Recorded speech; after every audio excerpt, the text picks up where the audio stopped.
Hello દોસ્તો, હું છું જુનાગઢથી યોગેશ મકવાણા. બધા એમ કહે છે કે ભાઈ સિક્કામાં કંઈ સમજાતું નથી. મતલબ કોઈન કે કયા સિક્કા કઈ સાલના ક્યાં જરૂરી છે. તો સાંભળો દોસ્તો, 1 રૂપિયાની કિંમતના સિક્કા બહુ મહત્ત્વના છે. સૌથી મોટો પહેલો સિક્કો 10 ગ્રામનો 1970, માર્કેટ વેલ્યુ બહુ છે. બીજા નંબરમાં નાનો સિક્કો 6 ગ્રામનો આવે છે 1983, તે પણ બહુ કિંમતી છે.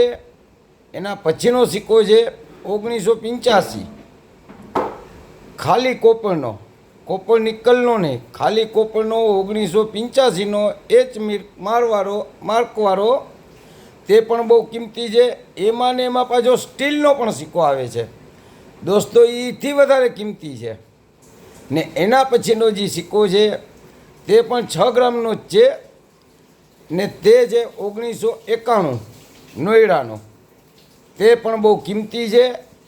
જો આ કોઈ સિક્કા હોય તો દોસ્તો ખાસ જણાવો ને કયો કે ભાઈ આ 1970, 1983, 1985 ને 1991, આ બધા સિક્કા બહુ કિંમતી છે.